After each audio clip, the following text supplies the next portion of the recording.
आणि आता पाहूयात पुढच्या 25 मिनिटात 50 बातम्या। नाशिकमध्ये किसान मोर्चाकडून आंदोलन करण्यात आलं। योग्य दर मिळत नसल्याने शेतकऱ्यांनी भाजीपाला रस्त्यावरती फेकून निषेध केला। शेतकऱ्यांच्या विविध मागण्यांसाठी किसान सभा आक्रमक झाली। नाशिकच्या दिंडोरीमधून किसान सभेसह समविचारी पक्षांचा लॉंग मार्च मुंबईच्या दिशेने रवाना झाला। 23 मार्चला हे शेतकरी विधान भवनात धडकणार आहेत। कांदा उत्पादकांना क्विंटल मागे 300 रुपये अनुदान देण्यात येणार आहे। मुख्यमंत्री एकनाथ शिंदेंनी विधानसभेत याबाबत घोषणा केली। यावेळी त्यांनी विरोधकांना सुद्धा चोख प्रत्युत्तर दिलं। सरकारनं अनुदान जाहीर न करता कांद्यासह इतर पिकांना सुद्धा हमीभाव द्यावा अशी मागणी शेतकऱ्यांनी केली आहे। सोलापुरातील शेतकऱ्यांनी सरकारकडे ही मागणी केली। राज्य विधिमंडळ अधिवेशनाचा तिसरा आठवडा आजपासून सुरू झालाय। अशात विधान भवनाच्या पायऱ्यांवरती विरोधकांनी जोरदार घोषणाबाजी केली। कृषी मंत्री अब्दुल सत्तार यांनी शेतकऱ्यांबद्दल केलेल्या वक्तव्याचा यावेळी निषेध करण्यात आला। अब्दुल सत्तारांनी केलेल्या वक्तव्याचा आदित्य ठाकरेंनी निषेध केला। अब्दुल सत्तार नाही तर अब्दुल गद्दार असल्याचं म्हणत त्यांनी तोफ टाकली।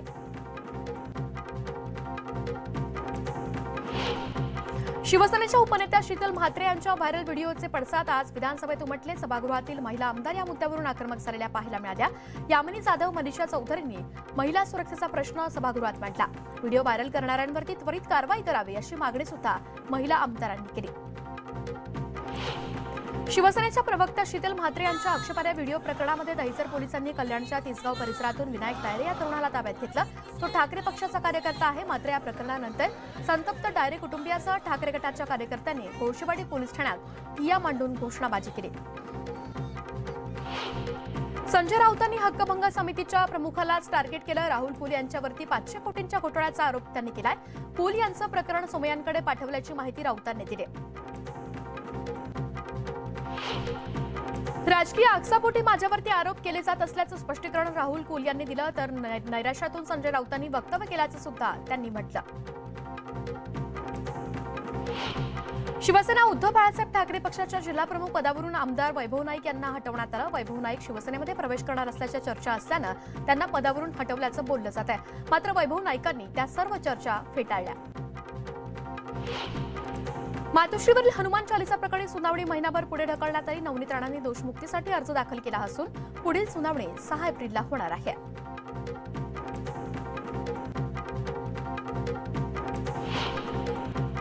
मुंबईतल्या आझाद मैदानात कंत्राटी नर्सेस युनियनकडून बेमुदत धरणं आंदोलन सुरू करण्यात आलं। कंत्राटी नर्सेसना शासन सेवेत कायमस्वरूपी सामावून घेण्याची मागणी करण्यात आली।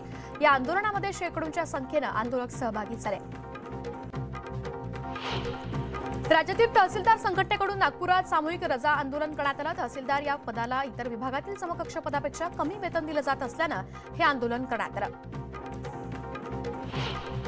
जुन्या पेन्शन योजनेसाठी राज्यातील कर्मचाऱ्यांनी संप पुकारला। या पार्श्वभूमीवरती भुसावळ तहसील कार्यालयात शुकशुकाट पाहायला मिळाला। कर्मचाऱ्यांच्या संपामुळे कामं खोळंबली आहेत।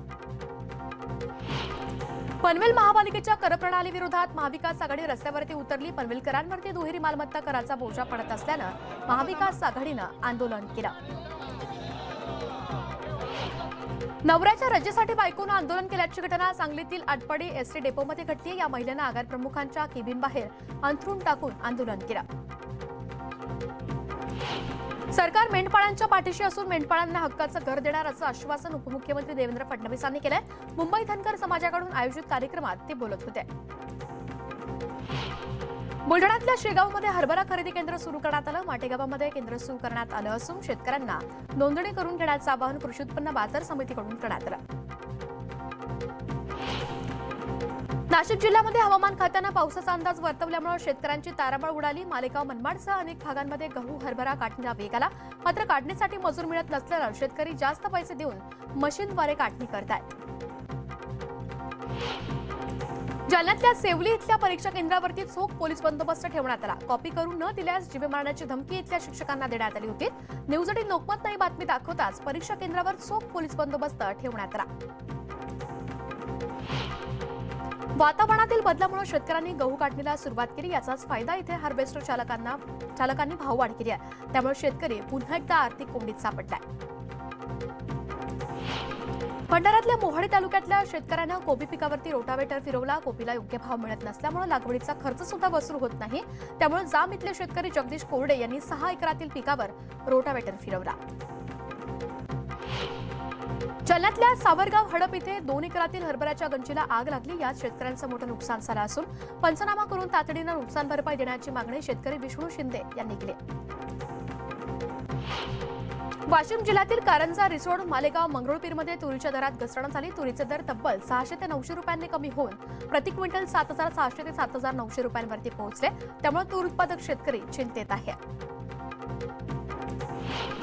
समृद्धी महामार्गावरती सुरू झालेली पहिली नागपूर शिर्डी बस सेवा स्थगित करण्यात आली आहे. पुरेशी प्रवासी संख्या मिळत नसल्यामुळे महाराष्ट्र राज्य मार्ग परिवहन महामंडळानं समृद्धी महामार्गावरून धावणाऱ्या बस सेवेला स्थगित करण्याचा निर्णय घेतला. अमरावती सायबर पोलीस पथकाकडून सोशल मीडियावरती करडी नजर ठेवली जाते. पोलिसांनी 500हून अधिक आक्षेपार्ह पोस्ट हटवल्या असून या प्रकरणी 50 जणांवरती गुन्हे दाखल करण्यात आले. अहमदनगरच्या शेगावमध्ये बंदला उत्स्फूर्त प्रतिसाद मिळाला. काही तरुणांनी आक्षेपार्ह स्टेटस ठेवल्यानं शेगावमध्ये ताणतणावाचं वातावरण निर्माण झालं होतं. याच्याच निषेधार्थ बंदची हाक देण्यात आली. यावेळी सर्व पक्षांकडून शहरात मोर्चा काढण्यात आला. खारघरमधील सेंटर पार्क परिसरात सिडकोच्या मोकळ्या जागेवरती पालिकेकडून अनधिकृत कचरा टाकला जातोय. याचा त्रास परिसरातील नागरिकांना सहन करावा लागतोय. त्यामुळे अनधिकृत कचरा डेपोची विल्हेवाट न लावल्यास आंदोलनाचा इशारा संतप्त नागरिकांनी दिला. सांगलीच्या कृष्णा नदी प्रदूषण प्रकरणी वसंतदादा कारखान्याच्या स्वप्नपूर्ती डिस्टिलरीवरती बंदी घालण्यात आली आहे. प्रदूषण नियंत्रण मंडळानं याबाबत आदेश जारी केला असून वीज पुरवठा आणि पाणी पुरवठा खंडित करण्याचे सुद्धा आदेश दिले. अकोला अकोट महामार्गावरील पूर्णा नदीवरती गांधीग्राम गावाजवळ पूल 18 मार्चपासून खुला केला जाणार आहे. केवळ 4 चाकी वाहनासाठी पूल खुला केला जाणार असल्यामुळे वाहन चालकांना मोठा दिलासा मिळाला. मुंबईतल्या ओशिवरा परिसरात फर्निचर मार्केटला आग लागल्यानं खळबळ उडाली. त्यानंतर अग्निशमन दलाच्या जवानांनी घटनास्थळी धाव घेत आगीवर नियंत्रण मिळवलं. सुदैवाने यात कोणतीही जीवितहानी झाली नाही. सोलापुरात रंगपंचमी साजरी करताना पिस्तूल हातात घेऊन रील्स बनवणं एका माजी नगरसेवकाच्या मुलाला चांगलंच महागात पडला. बुलेट चालवत पिस्तूल हातात घेऊन व्हिडिओ बनवल्याप्रकरणी माजी नगरसेवक नागेश गायकवाड यांच्या मुलाविरोधात सलगर वस्ती पोलीस ठाण्यात गुन्हा दाखल करण्यात आला. छत्रपती संभाजीनगरमधल्या बाबुळगाव खुर्द इथे उसाच्या शेतात बिबट्याचे 2 बछडे आढळून आलेत. या बछड्यांना वनविभागाच्या कर्मचाऱ्यांनी ताब्यात घेतलं असून या पिलांच्या आईचा शोध घेतला जातोय. शिरूरच्या केंदूरमध्ये कानिफनाथ महाराजांच्या यात्रोत्सवानिमित्त बैलगाडा शर्यतीचं आयोजन करण्यात आलं. या शर्यतींमध्ये शेकडो बैलगाडा मालकांनी सहभाग घेतला. बैलगाडा शर्यतीचा थरार पाहण्यासाठी शर्यतप्रेमींनी सुद्धा मोठी गर्दी केली. दिल्लीहून दोहाला जाणाऱ्या इंडिगो एअरलाईन्सच्या विमानाचं पाकिस्तानातील कराचीमध्ये इमर्जन्सी लँडिंग करण्यात आलं. प्रवाशाची अचानक तब्येत बिघडल्यानं विमान कराचीला वळवण्यात आलं. मात्र इमर्जन्सी लँडिंगनंतर प्रवाशाचा मृत्यू झाल्याचं समोर आलं. आसाममध्ये मोठ्या प्रमाणात ड्रग्ज साठा जप्त करण्यात आला. कार्बी आंगलोंग इथून 5 किलोची हेरोईन जप्त करण्यात आला असून याची किंमत 20 कोटी इतकी आहे. श्रीलंकेच्या नौदलानं 2 बोटींसह 16 भारतीय मच्छीमारांना पकडलं. श्रीलंकेच्या समुद्री क्षेत्रात अवैध मासेमारी केल्याप्रकरणी अटक करण्यात आली आहे. या प्रकरणाबाबत तामिळनाडू भाजपचे प्रमुख अन्नामलाई यांनी परराष्ट्र मंत्री एस जयशंकर यांना भारतीय मच्छीमारांना मायदेशी परत आणण्यासाठी पत्र लिहिलं. दिल्ली रोहतक राष्ट्रीय महामार्गावरती भीषण अपघात झाला. भरधाव बस उलटून झालेल्या अपघातात 35हून अधिक जण जखमी झाले. बिहारच्या मधेपुरात भीषण अपघात झाला. यात 5 जणांचा मृत्यू झाला असून 4 जण जखमी झाले. उधमपूरमधल्या शक्तीनगरमध्ये एका घराला आग लागली. या आगीमध्ये घर जळून खाक झालं असून सुदैवाने यात कोणतीही जीवितहानी झाली नाही. सौदी अरेबियानं नमाज पठणावेळी लाऊडस्पीकरवरती बंदी आणली आहे. रमजान महिन्यासाठी तिथल्या सरकारनं गाईडलाईन्स जारी केल्यात. मशिदीमध्ये इफ्तार पार्टीवरती सुद्धा बंदी आणण्यात आली. युक्रेनच्या शेजारी माल्दोवा देशातल्या नागरिक चीनी सरकारच्या विरोधात रस्त्यावरती उतरलेत. सरकार युक्रेनला युद्धात मदत करत असल्यामुळे तिथल्या नागरिकांनी रॅली काढत सरकारचा निषेध केला. यावेळी आंदोलक आणि पोलिसांमध्ये बाचाबाची सुद्धा झाली. फ्रान्समध्ये पेन्शन सुधारणा विधेयकाविरोधात निदर्शनं सुरू आहेत. सरकारी कर्मचाऱ्यांसह सफाई कामगार सुद्धा आंदोलनामध्ये सहभागी झाल्यामुळे फ्रान्समधील शहरांमध्ये कचऱ्याचे ढीग साचले. दक्षिण भूमध्य समुद्रात पुन्हा एकदा निर्वासितांनी भरलेली बोट आढळून आली। गेल्या 2 आठवड्यात इटलीजवळील समुद्रात 73हून अधिक निर्वासितांचा बुडून मृत्यू झालाय। इटलीच्या तटरक्षक दलानं शेकडो निर्वासितांचे प्राण वाचवलेत। युक्रेनच्या सैन्यानं रशियामधल्या 2 लष्करी टॉवर नष्ट केल्याचा व्हिडिओ समोर आलाय। 11 मार्चला झालेल्या क्षेपणास्त्र हल्ल्यानंतर हे दोन्ही लष्करी टॉवर नष्ट केल्याचा दावा युक्रेननं केला। पॅलेस्टाईनच्या वेस्ट बँकमधल्या इस्रायली सैन्यानं हल्ला केला। या हल्ल्यामध्ये 3 पॅलेस्टिनी समर्थक ठार झालेत। या हल्ल्यानंतर मोठी सुरक्षा तैनात करण्यात आली। भारतानं जागतिक कसोटी अजिंक्यपद स्पर्धेच्या अंतिम सामन्यात स्थान पक्क केलंय। श्रीलंका आणि न्यूझीलंड यांच्यातील पहिला कसोटी सामना न्यूझीलंडनं जिंकलाय। त्यामुळे ऑस्कर 2023 मध्ये भारताच्या द एलिफंट विस्परर्स या डॉक्युमेंटरीनं बाजी मारली आहे। या माहितीपटानं सर्वोत्कृष्ट डॉक्युमेंटरी शॉर्ट फिल्मचा पुरस्कार पटकावलाय। गुनीत मोगाने द एलिफंट विस्परर्सची निर्मिती केली असून कार्तिक गोन्साल्विसनं या दिग्दर्शनाची धुरा सांभाळली आहे। बुलेटिनमध्ये एक छोटासा ब्रेक। कुठे जाऊ नका, पाहत रहा न्यूज 18 लोकमत।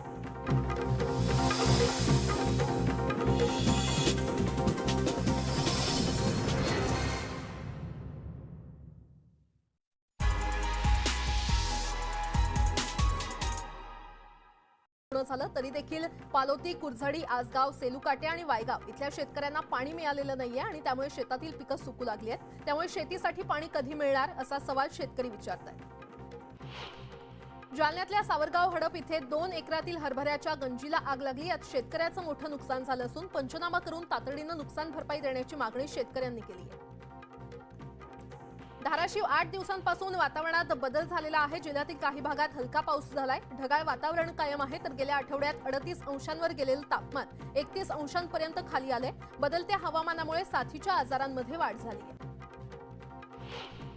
अकोला अकोट महामार्गावरील पूर्णा नदीवर गांधीग्राम गावाजवळील पूल 18 मार्चपासून खुला केला जाणार आहे। केवळ 4 चाकी वाहनांसाठी पूल खुला केला जाणार असून यामुळे वाहन चालकांना मोठा दिलासा मिळाला। सोलापूर रेल्वे विभागाच्या विकास कामांसाठी नागपूर मार्गे धावणाऱ्या 6 रेल्वे गाड्या रद्द करण्यात आलेल्या आहेत, तर 2 रेल्वे गाड्यांचे मार्ग बदलण्यात आले। त्यामुळे प्रवाशांची गैरसोय होणार आहे। दादा भुसेंसोबतच्या बैठकीत कोणताही तोडगा न निघाल्यानं लॉंग मार्चवर शेतकरी आंदोलक ठाम आहेत। आज लॉंग मार्च मुंबईच्या दिशेनं रवाना होणार आहे। मोर्चामध्ये हजारो शेतकरी आणि आदिवासी बांधव सहभागी झाले। राज्य सरकारी कर्मचाऱ्यांनी जुन्या निवृत्ती वेतन योजनेसह अन्य मागण्यांसाठी मध्यरात्रीपासून बेमुदत संप पुकारलाय। तसंच मुख्य सचिवांनी तोडग्यासाठी बोलावलेल्या बैठकीवर बहिष्कार टाकण्याचा निर्णय संघटनांनी घेतलाय। मुख्यमंत्री किंवा उपमुख्यमंत्र्यांनी बैठक बोलावली तरच बैठकीला येऊ अशी भूमिका त्यांनी घेतली आहे। जुनी पेन्शन योजना लागू करण्याच्या मागणीसाठी शिक्षक संघटनांनी बेमुदत संपाची हाक दिली आहे। त्यामुळे 10वी-12वीच्या उत्तरपत्रिका तपासणीवर त्याचा परिणाम होणार असून 10वी-12वीचा निकाल लांबणीवर पडण्याची शक्यता आहे। बुलढाणा जिल्ह्यातील सर्व तहसीलदार, नायब तहसीलदार नैमित्तिक रजेवर आहेत। ग्रेड पे वाढवून देण्याच्या मागणीसाठी तहसीलदार, नायब तहसीलदार संघटना आंदोलन करणार असून तहसील कार्यालयातील सर्वसामान्यांची आज कामं होणार नाहीत।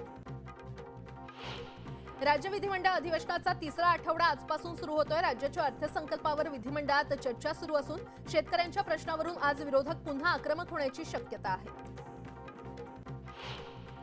काँग्रेस आज गिरगाव चौपाटी ते राजभवन असा मोर्चा काढून राजभवनाला घेराव घालणार आहे। काँग्रेस प्रदेशाध्यक्ष नाना पटोलेंच्या नेतृत्वात हा घेराव मोर्चा निघणार असून बाळासाहेब थोरात, अशोक चव्हाण, पृथ्वीराज चव्हाण यांच्यासह काँग्रेसचे सर्व नेते सहभागी असतील।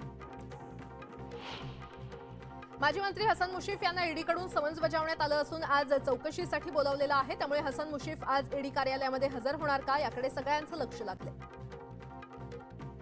खासदार संजय राऊत यांनी विधिमंडळ हक्कभंग समितीचे अध्यक्ष राहुल कुल यांच्या ताब्यातील भीमा सहकारी साखर कारखान्याबाबत गंभीर आरोप केलेत। भीमा सहकारी साखर कारखान्यात 500 कोटींचा घोटाळा झाल्याचा आरोप राऊत यांनी केलाय। ऊस वाहतुकीच्या कारणासाठी एकाच वेळी एकाच कारणासाठी एकापेक्षा अधिक बँकांमध्ये कर्ज काढल्याचं देखील राऊत म्हटलंय। राष्ट्रीय स्वयंसेवक संघाच्या शाखांमध्ये मोठी वाढ झाली आहे। गेल्या 2 वर्षात संघाच्या 13,000 नव्या शाखा उघडण्यात आल्या असून देशभरात संघाच्या 68,651 शाखा आहेत। नागपूरकरांमध्ये गेल्या 8 दिवसात 8 नव्या कोरोना रुग्णांची नोंद झाली आहे। त्यातच H3N2 व्हायरसनं चिंता वाढवली असून आरोग्य यंत्रणा अलर्टवर आहे। आरोग्य विभागाकडून नागरिकांनी काळजी घेण्याचं आवाहन करण्यात आलं। H2N3 या प्रकारातील फ्लूवर प्रतिबंध आणण्यासाठी केंद्र सरकारनं काही निर्देश दिलेत. मात्र रुग्णांना रुग्णालयात 7 ते 14 दिवस दाखल करण्याच्या कालमर्यादेवरून संभ्रम निर्माण झालाय. या रुग्णांना विलगीकरण कक्षात ठेवायचं की फ्लूच्या निदानासाठी कोणत्या चाचण्या करायच्या याबाबत अधिक सुस्पष्टता असण्याची गरज वैद्यकीय तज्ज्ञांनी व्यक्त केली आहे. मुंबई महापालिकेत नोकरीची संधी असून 7,000 रिक्त जागा भरण्याचा निर्णय घेण्यात आलेला आहे. तृतीय आणि चतुर्थ श्रेणीची पदं भरली जाणार आहेत. राज्यभरातील 11,933 शाळांमध्ये 17 मार्चला होणार स्लॅश सर्वेक्षण केलं जाणार आहे. गोंदियातील 3री, 5वी आणि 8वीच्या 186 शाळांचा यामध्ये समावेश आहे. छत्रपती संभाजीनगरच्या वाळूजमधील ग्रीन झोन बेल्ट नष्ट करण्यात आलेला आहे. अवैधरित्या मुरुम उत्खनन करत हजारो झाडांची कत्तल केली जात असल्याचा प्रकार समोर आला असून MIDC प्रशासनाकडून याकडे दुर्लक्ष केलं जात असल्याचा आरोप होतोय. मावळमधील चांदखेडमध्ये पालकमंत्री चंद्रकांत पाटलांच्या हस्ते प्रधानमंत्री आवास योजनेअंतर्गत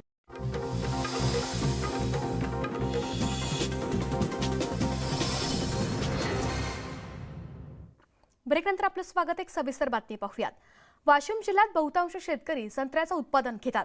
मागील काही वर्षात संत्र्याचं उत्पादन वाढलं, पण यंदा संत्रा बागायतदार चिंतातूर झालेत, कारण बागेतल्या 60 ते 70% फळांवर लाल्या रोग पडलाय. संत्र्यावर लाल्याचा प्रादुर्भाव, 60 ते 70% फळांना लाल्या रोग. रोगामुळे फळं पडली लाल काळी. लाल्या रोगामुळे फळबागा उद्ध्वस्त. संत्रा बागायतदार अडकला दुष्टचक्रात. वाशिम जिल्ह्यातल्या या संत्रा बागा, अनेक संत्रा बाग या अशाच विना तोडणीच्या पडून आहेत. कारण बागेतल्या जवळपास 60 ते 70% फळावर लाल्या रोगाचा प्रादुर्भाव झालाय. संत्री लगडलेली ही झाडांची बाग दिसत असली तरी अनेक फळं खराब झाली आहेत. काही गळून पडतायत. त्यामुळे अशा फळबागांकडे व्यापाऱ्यांनीही पाठ फिरवली आहे. अचानकच ह्या लाल्या रोग आलेला आहे. या लाल्या रोगामुळे संपूर्ण बाग उद्ध्वस्त झालेली आहे. 60 ते 70% नुकसान झालेलं आहे. पूर्ण काळ्या प्रकारचे संत्र पडून राहिलेत. पूर्ण फळ काळं होऊन राहिलं, डाग होऊन राहिले त्याच्यावर. आणि जो व्यापारी आहे, बागवान आहे, जे माल घेतात, त्यांनी डाग बघितला की ते सोडून चालले, ते घेऊन नाही राहिले. जिल्ह्यात 10 वर्षात संत्रा बागेचं क्षेत्र 20 पट वाढून 9,791 हेक्टरवर गेले. त्यामुळे संत्र्याच्या बागेतून उत्पन्न चांगलं मिळत होतं. पण यंदा मात्र संत्रा बागायतदाराला आर्थिक फटका बसणार आहे. कृषी विभागानं नुकसानीची पाहणी करावी, सरकारनं भरपाई द्यावी अशी मागणी बागायतदार करतोय. लाल्या रोग म्हणतात याला. पाणी देऊन, खत देऊन पाहिलं, सर्व आम्ही कुठाने केले याच्यासाठी, पण आम्हाला काही याच्यात काही उत्पादनाचं काही वाटत नाही. येईल म्हणून आम्हाला उत्पादन जे आलंय ते वापस चाललंय. व्यापारी पाहतोय, वापस जातोय. संत्रा फळं पूर्णच जवळपास 60-65%, 70% जवळपास झाडाचं नुकसान आहे. 5 एकर बाग आहे साहेबी. याच्यामध्ये भरपूर नुकसान झालेलं आहे आमचं. लहरी निसर्गाचं अस्मानी संकट आणि दरांच्या सुलतानी संकटात आधीच शेतकरी व्यथित आहे. त्यात लाल्या रोगाच्या प्रादुर्भावानं आता बागायतदारही दुष्टचक्रात अडकलाय. त्यामुळे संत्रा बागायतदाराला मदतीचा हात देण्याची गरज आहे. वाशिमहून किशोर गोमाशेसह ब्युरो रिपोर्ट, न्यूज 18 लोकमत.